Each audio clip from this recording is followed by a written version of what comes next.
А он нам фигвамы рисует, возмущался Матроскин из мультфильма «Простоквашино». Такое жилище, известное в разных вариациях у множества народов из далеких друг от друга уголков Земли, на самом деле оказалось не вигвамом.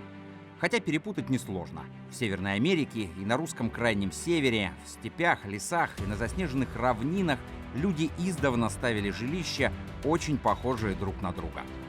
У многих из них было круглое основание, и это имело не только практическое, но и сакральное значение. Но в чем же разница между вигвамом, чумом и, например, ерангой? Почему эти жилища актуальны и в наше время? И что, в конце концов, рисовал Шарик? Ответы на эти и многие другие вопросы в серии материалов Ямал Медиа. Но прежде чем мы начнем, не забудь подписаться на наш канал по ссылке в описании и активировать колокольчик. Так ты точно не пропустишь ни одно видео о самых загадочных уголках нашей планеты, культуре, быте и традициях Крайнего Севера. Чтобы жить в комфортных условиях, даже в самом суровом климате, местные коренные жители изобрели несколько тысячелетий назад особый тип жилища – чум. В том или ином виде, под разными названиями, он встречался у многих народов, но чаще всего им пользовались ненцы с полуострова Ямал. Чумы, в которых некоторые из них живут до сих пор, не только удобные, но и подходят для любого времени года. На краю света, земле вечной мерзлоты, ненцами был доведен до совершенства механизм создания, сборки и разборки этого мобильного дома. Коническая форма чума не случайна. Именно она делает жилище устойчивым даже при сильных арктических ветрах, а покатые стены не позволяют скапливаться снегу.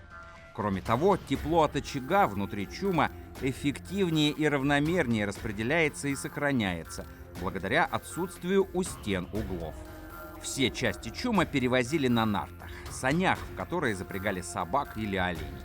Конструктор дома не занимает много места и имеет сравнительно небольшой вес, поэтому перемещать его было очень удобно. Чем богаче была семья, тем больше был по своим размерам чум.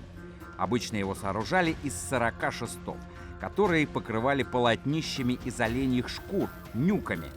С июня по сентябрь использовали летние нюки, а в остальное время зимние. Диаметр чума около 8 метров. В нем может находиться до 20 человек. А вы когда-нибудь бывали в чуме? Пишите в комментариях о своих ощущениях. Для ненцев чум – это центр всей жизни семьи, который воспринимается как целый мир.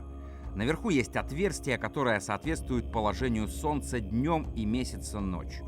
Наклонные шесты, покрытые шкурами, соответствуют воздушной сфере, которая окутывает Землю. Внутри каждый предмет и каждое место с древности имеет свое значение. Центральной осью чума служит шест, который ненцы считают священным и называют симзы. В чуме шамана его обязательно украшали изображением священной птицы Минли. По легендам, именно по священному шесту герои улетали на битвы и военные подвиги. Посередине чума спальное место. Летом его иногда огораживают пологом из ситца. Полог используют только ночью, а днем аккуратно сворачивают в рулон. Дети спят рядом с родителями. Дальше от симзы укладывались неженатые старшие сыновья. Далее старики и другие члены семьи, в том числе и гости. В чуме очень дымно, но летом это хорошее спасение от комаров. Такое жилище часто перемещалось вместе со своими владельцами с места на место. Поэтому тут нет ни кровати, ни шкафов. Из мебели есть только маленький столик, толь и ларь. До появления передвижных электростанций для освещения чума применялись светильники. Они делались из чаш и наполнялись рыбьим жиром, в который погружался фитиль. Позже появились керосиновые лампы, а для того, чтобы стряхнуть снег с обуви и подола верхней одежды, у входа находится колотушка. Помимо своего основного предназначения – давать крышу над головой, чум для ненцев является более широким и важным явлением. Для них дом – важный с сакральной точки зрения атрибут, который воспринимается как модель Вселенной. Круглая форма жилища обозначает сферу, в пределах которой человек как будто защищен от суровой дикой природы. Но при этом остается ее частью, ведь такой домик полностью сделан из натуральных материалов. Конструкция чума – своего рода классика для всех построек такого типа. Но несмотря на всю схожесть, еранга и типи, вигвам и юрта отличаются от него. Почему же у разных народов из разных уголков Земли вообще появились такие похожие постройки? В чем их отличие? Какое жилище теплее, а какое проще возвести? Мы обязательно дадим ответы на все эти вопросы в наших следующих выпусках. А пока не забудьте подписаться на наш канал и активировать колокольчик, чтобы не пропустить продолжение серии о жилищах народов мира. А еще мы ждем ваши предложения по новым темам для наших будущих выпусков.